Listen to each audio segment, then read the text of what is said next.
Stack it up, go to 6-2. Not much has changed in the sleepy little town of Bonifay. Nestled off Interstate 10 in Florida's Panhandle, this rural country is known more for its slow southern style than for murder. They kill people by various means, for unknown or no reason.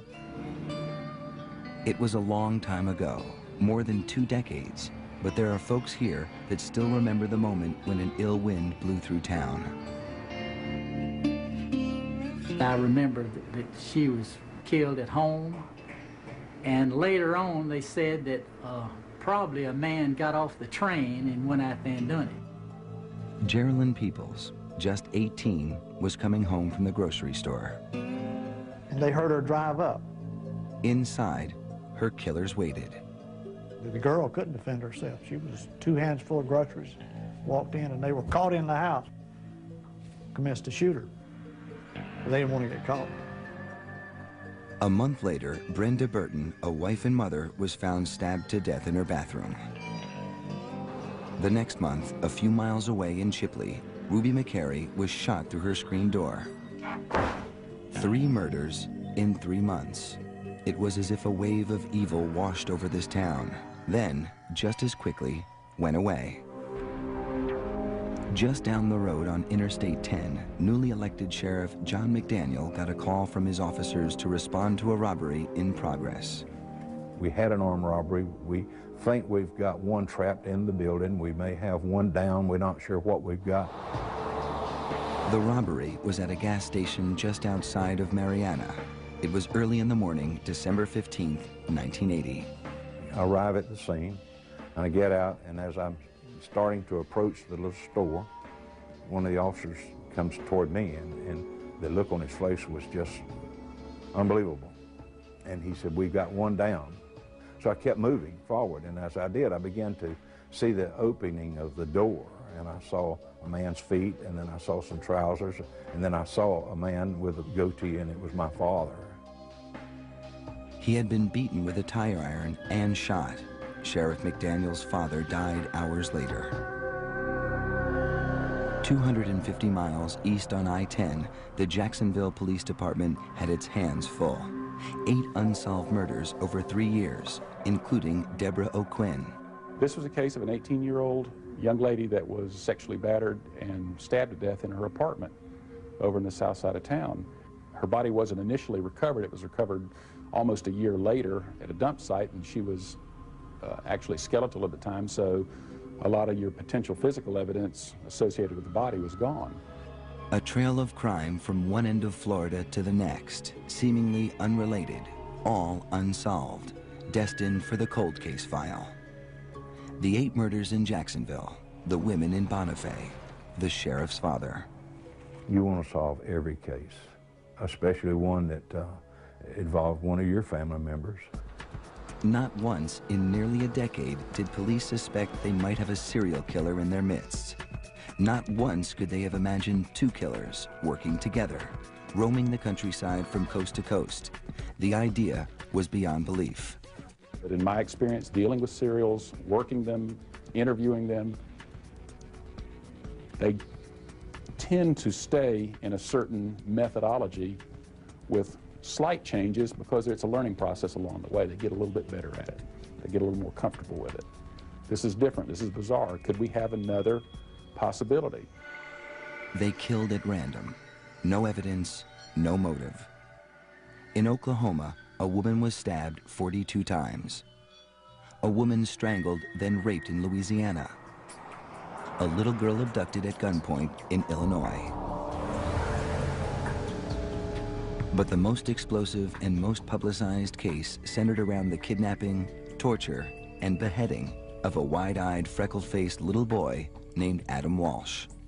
I always say if you could order the son out of a catalog, that would be the little boy you would order. And I loved him more than anything in the world. John Walsh and his wife Reve have replayed that day over and over. One moment, Adam is playing video games at a Sears store. The next minute, he's gone, vanished. There were shoppers all around, even a security guard. It was the middle of the day, yet no one really saw much of anything. Unfortunately, none of them panned out, and We really don't think we have a good, solid witness that saw what happened to Adam. The sun went down, the store closed, and Adam was nowhere to be found. Reve put signs all over the car. Adam, we're still looking for you. Adam, please stay here, anything. And, you know, when nightfall came, it was unbearable because now it wasn't light out anymore. And that's when the harsh reality comes in that your things are not going the right way. It's unbearable. A massive search was launched. Helicopters looked from above, while friends of the Walshes, even strangers, walked through fields, combed the area, hoping for a sign or a clue, but none came. We'd appreciate anyone with any information about him or have seen him or think they saw him to please call the Hollywood police. Where was Adam? It would be a while before this man would say he knew where Adam was, and the others too. Was it possible? Could one man be the common thread between all these murders? Locked in a prison cell for burning down 2 buildings, a 2-bit arsonist in Florida, a man named Ottis Toole, began confessing to murder. Confessing to killing the women in Bonifay, the sheriff's father, even the brutal slaying of 6-year-old Adam Walsh. Was he really capable of such heinous acts? According to local lore in Jacksonville, Florida, Toole's hometown, as a young boy, he could be found wandering among the tombstones, digging for bones, doing the devil's work. After his mother died, a 34-year-old Toole would sometimes sleep on her grave. I really got into devil worship all the way. When he's asked about his crimes, he moves as in a trance and then gleefully confesses to murder. Some of them's been cut wide open, and some of them's been with a head, arms, and legs, and all that cut up. Detectives searched his face looking for a sign of the rottenness inside, looked into his eyes, and swore they saw Satan himself. I mean, his background is such that if you saw this man walking down the street, you're probably going to pick up the phone and dial 911. Ottis Toole was born March 5, 1947 in Jacksonville, Florida. He was raised in a neighborhood of boarded-up houses and little opportunity.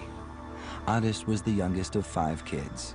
According to prison records, his alcoholic father deserted them, and his mother admitted she couldn't handle him. He had no education. He couldn't hardly read. I mean, and he was just kind of limited to what he could do. He had an IQ of 75, barely able to read and write. He ran away from home when he was 9. By 13, Toole was busted for breaking and entering. He was in and out of boys' schools. He survived on the street by selling himself, and he could be found dressed in female attire. Antisocial personality, some sexual deviance, illiterate, transient kind of lifestyle. He was homosexual and would just float around from relationship to relationship. He had no morals. Toole had no morals. It was obvious. Toole was trouble with a capital T, and trouble seems to always find trouble. So it was no real surprise when he hooked up with a convicted murderer, Henry Lee Lucas. They met at a soup kitchen in Jacksonville, soon became lovers, and moved in together at Toole's mother's house. Lucas had killed his own mother when he was 23. They had nothing to do but travel around and roam around. And apparently they had no gainful employment, and they just went around stealing and moving on, trying to stay ahead of the game. And what a deadly game they played until their capture in 1983. Lucas was arrested, convicted, and sentenced to life in prison in Texas for the murder of 9 people. Toole was picked up for arson in Florida. Now they played with police, sending them down a dozen different pathways, drawing pictures of their victims, and boasting about their murders. Well, I've killed by strangulation, I've killed by knifings, I've killed by hit and runs, shootings, robberies, hangings, every type of crime, I've done it. it became a gruesome game of one-upmanship. Some of them would be shot in the head, and back of the head, and behind the ear, and in the chest. And it's just like going out and butchering a hog, really. There's no difference.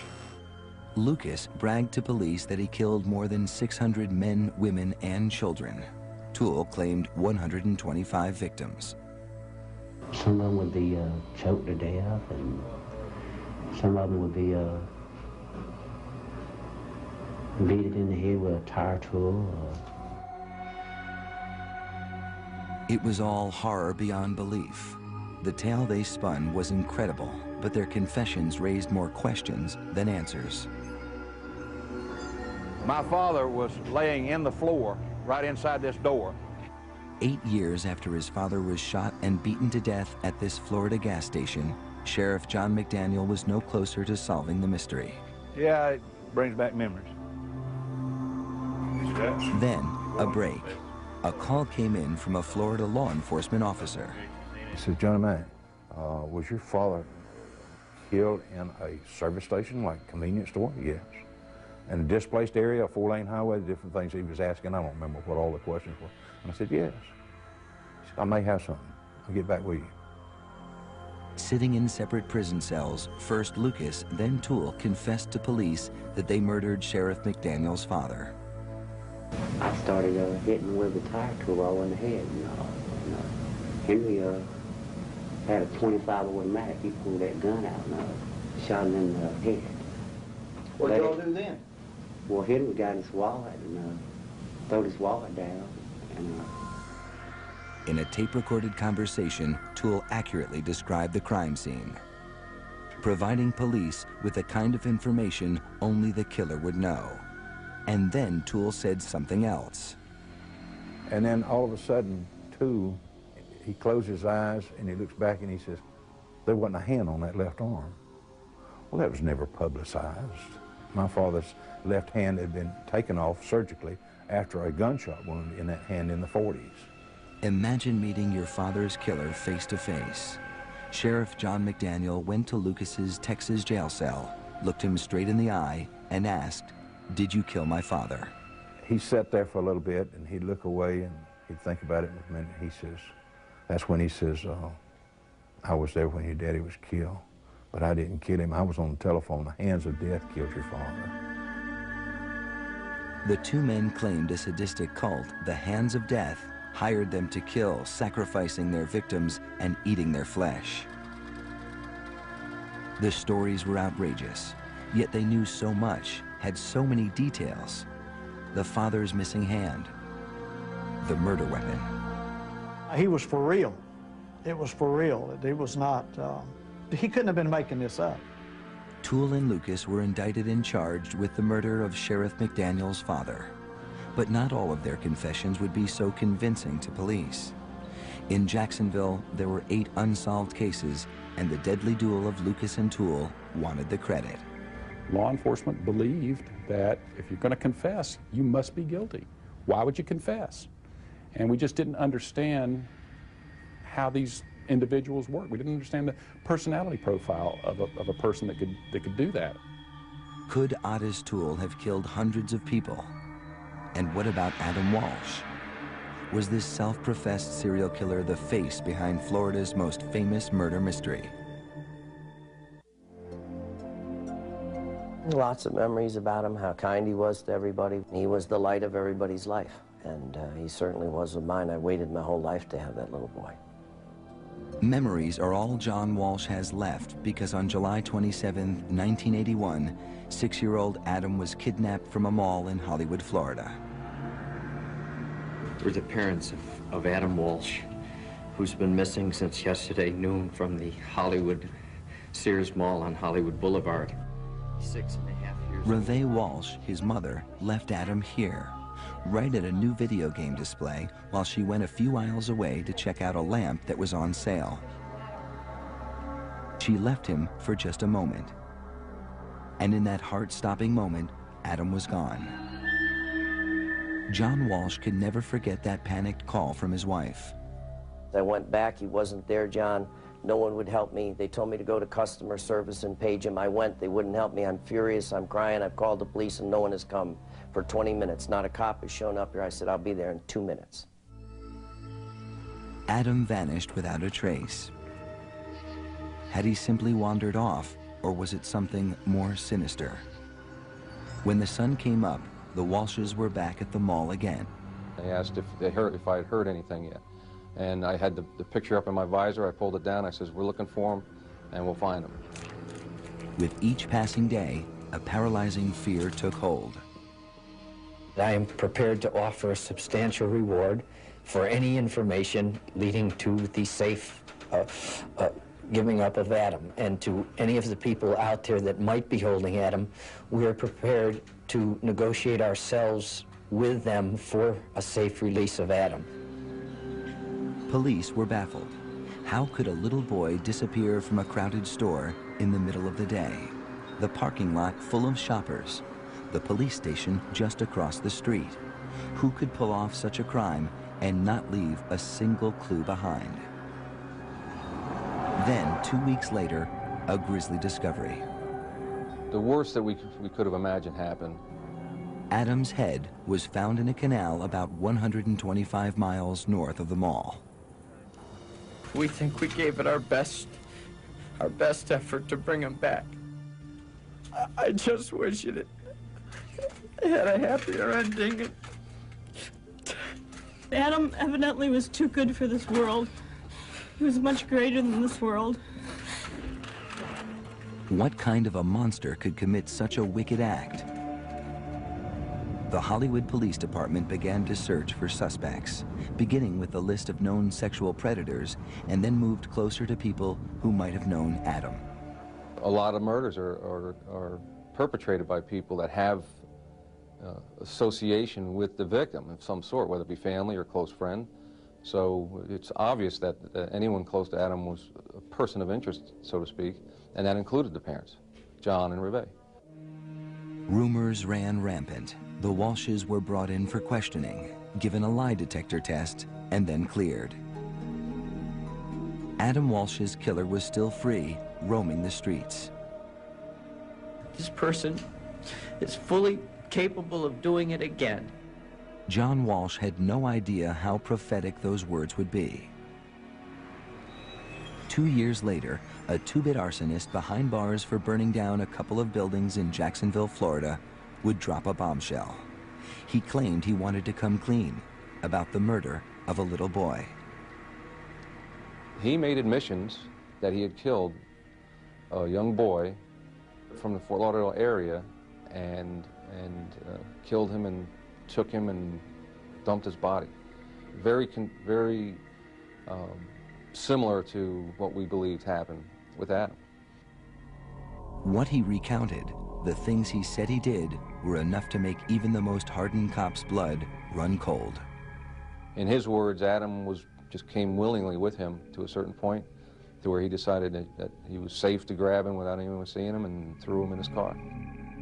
He said that July afternoon, he locked Adam inside his 1971 Cadillac and drove off towards his home in Jacksonville. Along the way, Adam started crying, so he punched him in the face. At some point, he pulled off the road, used a machete, and decapitated Adam. He said he drove around with Adam's head and eventually tossed it into a canal. Adam's head was found at mile marker 130. His body was never recovered.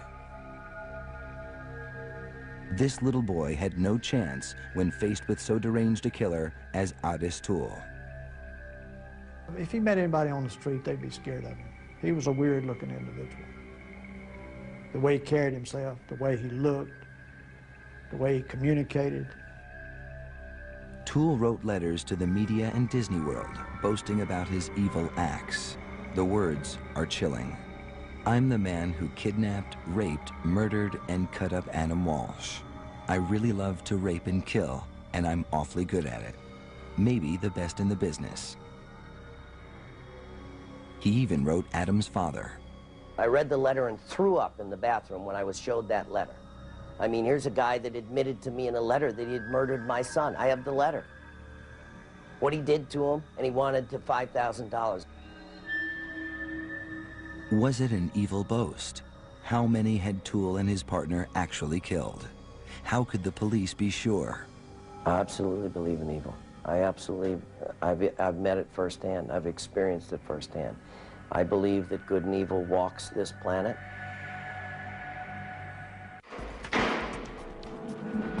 Sitting in their prison cells, Ottis Toole in Florida and his soulmate Henry Lee Lucas in Texas were willingly filling in the blanks to hundreds of unsolved murder mysteries across the country. Well, some of them, Henry would cut his throat, you know, and some of them I done the same way. And a two-man nationwide crime wave that left behind a trail of fear. First thing that's going to happen is you're going to have every law enforcement agency in the region wanting to interview these guys to clear their own cases, which is exactly what happened.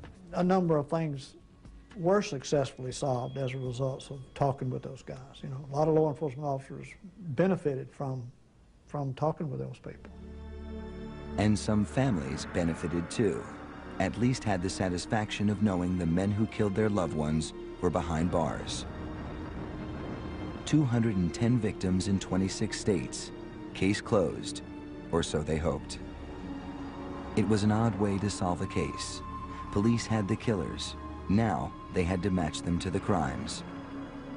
We've done cases from the crime scene out, but not backwards like that. It was an interesting, unique experience. It wasn't easy. Most of the confessions were Jane Doe's, unidentified bodies. But remember that murder in Bonifay, Geraldine Peoples? She was carrying groceries into her home.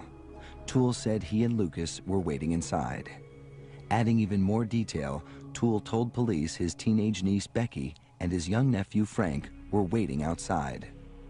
Toole and Lucas sent them outside of the house to hide, you know, before the girl come home. According to police, Becky left behind a pair of gloves, and Frank remembered seeing a set of drums off in another room, adding support to the killer's confession.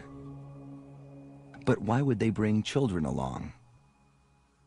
Toole took the responsibility to be their guardian, so to speak, and actually, it was a good cover for them.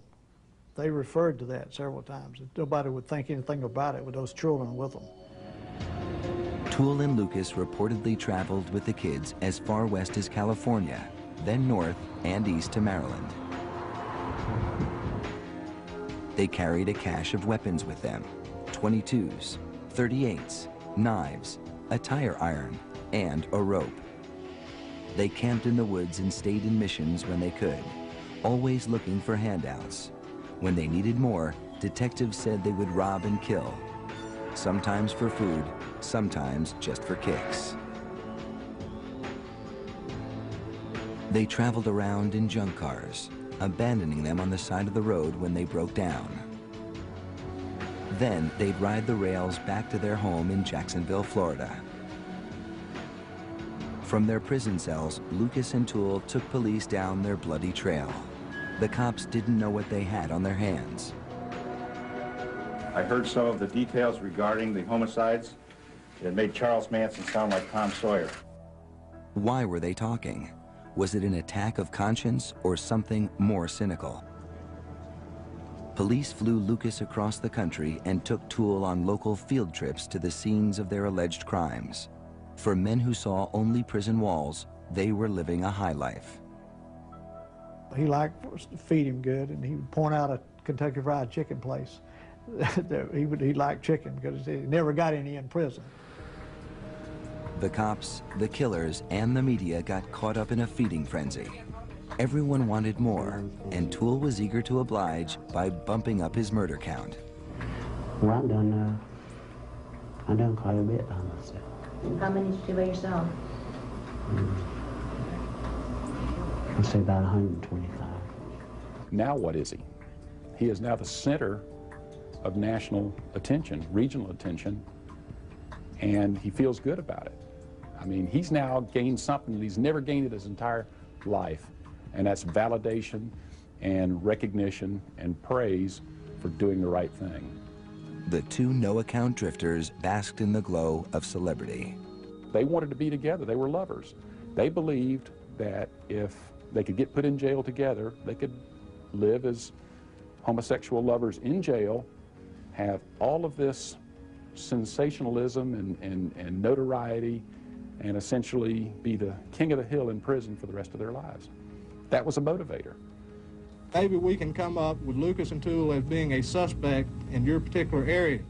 In 1984, police officers formed a task force to examine the killer's confessions, looking for answers to hundreds of unsolved cases. There was little, if any, physical evidence to link Toole and Lucas to the crime scenes. It was the 80s, and there were no DNA matches. The confession was the key to most cases. A confession was considered to be the best and highest piece of evidence that you could actually have on a person at the time. So, and it was fairly common for law enforcement everywhere in the country. The confession was the bread and butter of the case. Yet some of the stories didn't add up. The killers seemed uncertain about key facts of their crimes. Still, Toole and Lucas kept talking to anyone willing to listen. Each confession was more sensational than the last, more unbelievable. The only way to find out the truth was to uncover physical evidence, something the police had largely neglected to do. Confessions led this case, these particular cases where I think that hurt by not pursuing all of the leads and physical evidence and other evidence at the time. Yet there was some solid evidence left in the very neighborhood where the murderous pair had lived. Not a bloody weapon, but a paper trail. A payroll record, canceled checks that would prove if Toole and Lucas were telling the truth.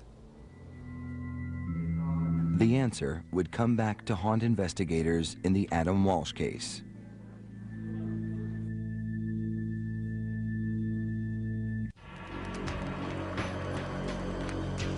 Ottis Toole told police he loved to burn buildings. He's an arsonist, we know that. Getting caught for burning down 2 boarding houses sent Toole to prison for 15 years.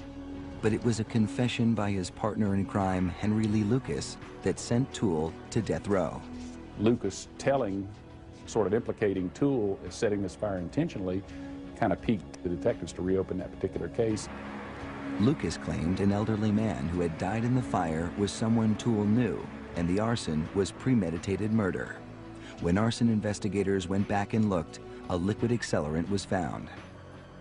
Here you have a case where you have a crime that he's been convicted before for. It fits his profile. You have something a little bit more compelling. Now, does that mean that he did that? Not necessarily. By today's standard, that still is not enough. But in 1984, it was more than enough. Whether Lucas's confession was true or not, Toole was convicted and sentenced to die. Then, in the ultimate betrayal, Toole's lover, Lucas, murdered Toole's favorite niece in a fit of rage. Toole vowed revenge. I'll kill her myself, I would. Because? Yeah. Why? Because he killed my own flesh and blood, and I know how it feels now, you know. It really hurts. Oddly, even after Lucas turned on Toole, they continued to back each other up on even more sensational stories. In a tape-recorded phone conversation, they went so far as to claim cannibalism. And you know, one time you some like some of their bodies and I did too. Yeah, I know. That cutting up like meat, you know. Well, I've seen bodies cut up worse than you've ever seen a body cut up. Tastes like real meat when it got barbecue sauce on it, don't it? Well...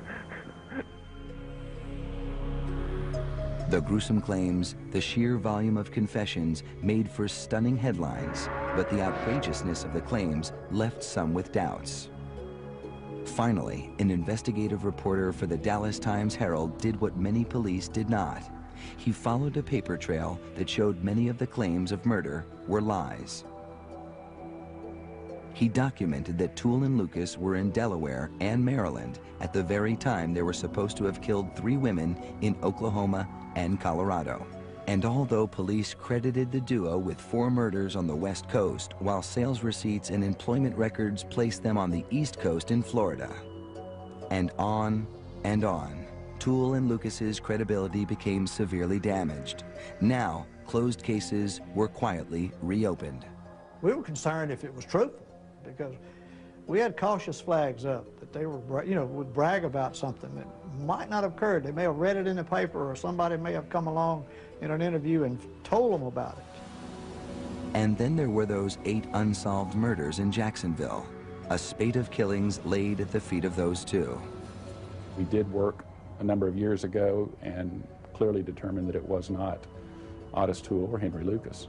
And what about the Adam Walsh case, Florida's most famous unsolved murder mystery? I'll always be the father of a murdered child. I'll always be heartbroken. I'll always be angry. Even before the damning evidence that Toole had lied on other cases, there were problems with Toole's confession to Adam's murder.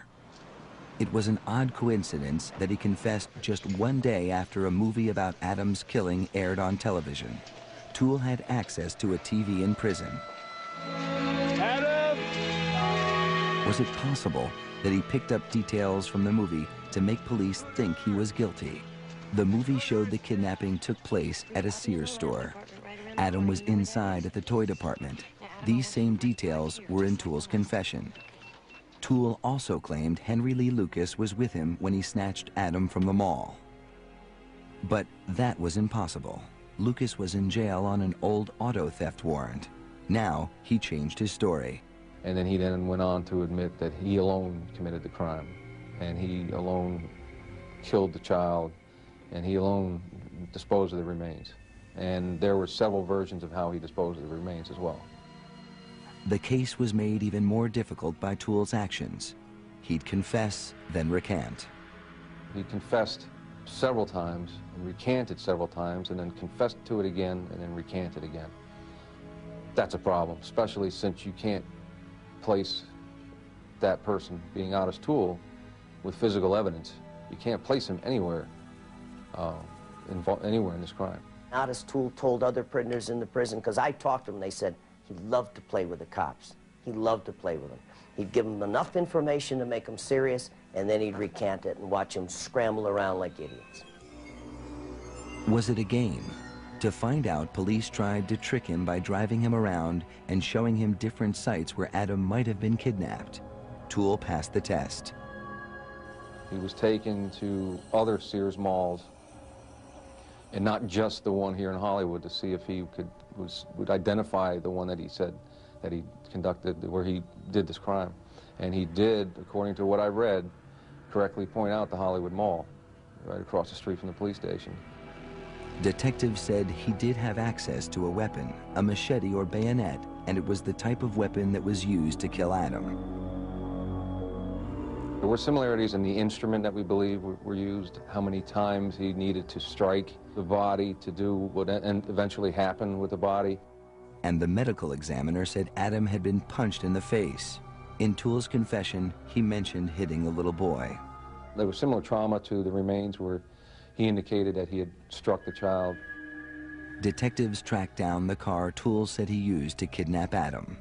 The vehicle was recovered, and it was impounded, it was tested, it was, evidence was attempted to be recovered from the vehicle, and it was in fact bloody carpet that was in fact recovered from the back seat of the vehicle. But back in the 1980s, there was no DNA testing, and they couldn't prove it was Adam's blood in Toole's car. Without the murder weapon, an eyewitness, and with Toole's recanting his confession, the police didn't believe they had enough to charge him with murder. But really, to God's truth, I really didn't kill that kid. I really didn't kill that kid. John Walsh doesn't buy it. He doesn't think Toole is a mass murderer, but believes Toole killed his son. He was a penny ante little chicken. He's only famous for killing Adam. That's all. That's all.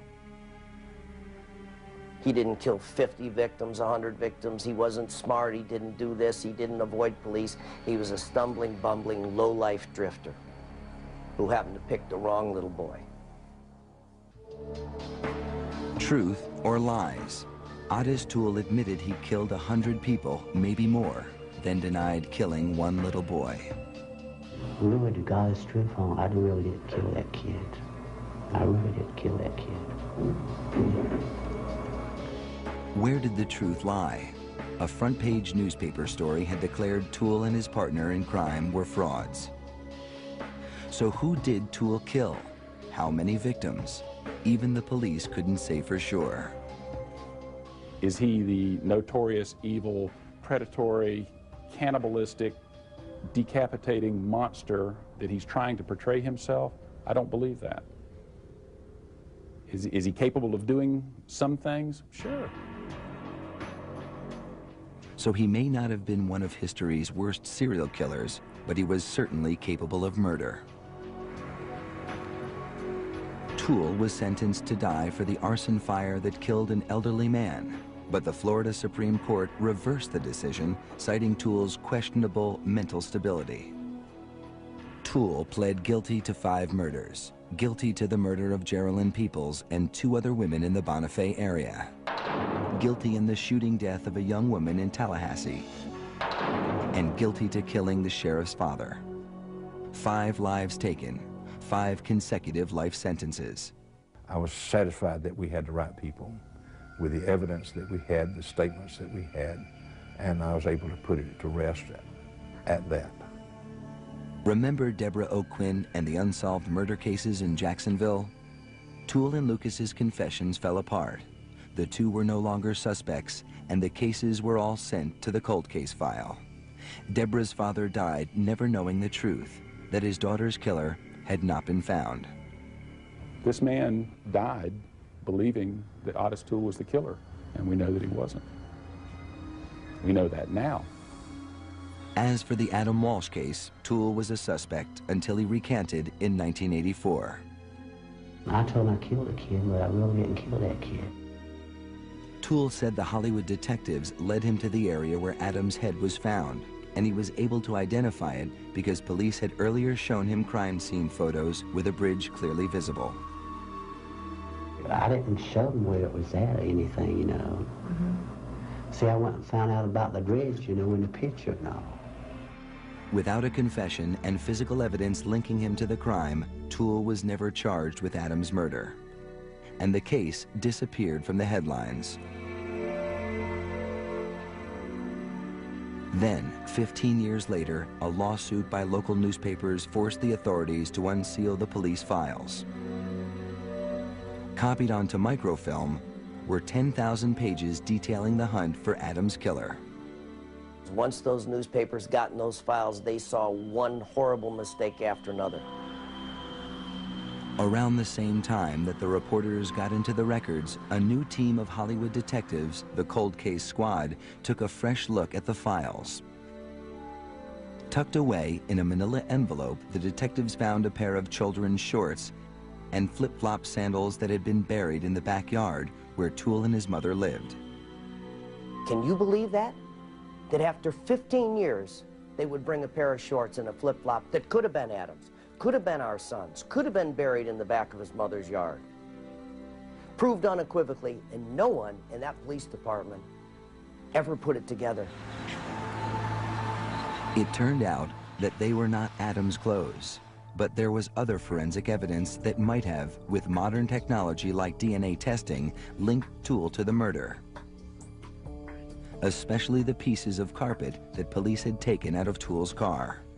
And there was a blood-soaked piece of carpet in the back of that Cadillac. Blood-soaked. That Ottis Toole said that he decapitated Adam in the back seat. Where was that blood-soaked piece of carpet? Unfortunately, it was lost. A miscommunication between the crime lab and the Hollywood police led to it being misplaced and possibly destroyed. That was the ultimate piece of evidence in this case. Right there, it's lost, it's gone. In fact, the car itself, a potential source of hair and fibers, was also gone. It was junked back in, I believe it was the early 90s. It was sold and resold and sold again. It was traced to a junkyard that it's impossible to find it now. What kind of police work is that? In the biggest unsolved murder case of a child in the history of Florida, you lose evidence, unexcusable. Absolutely unexcusable. You lose a car, how do you lose a car? One final mistake. Hollywood's cold case team says it wasn't told that Ottis Toole was close to death with cirrhosis of the liver, a lost chance for one last interrogation. You would like to think, as an investigator, standing next to his deathbed, that you would be able to convince him, knowing he's going to die, to cleanse his soul, that you as an investigator could convince him to come clean, so to speak. Ottis Toole, a man who once confessed to killing hundreds, chose to remain silent. He had pled guilty to killing 5 innocent souls, but had left the families of other victims in anguish, left to wonder, always questioning. Had Toole killed their loved ones? Whatever the answer, Toole's secrets were buried with him. He died in prison on September 15th, 1996.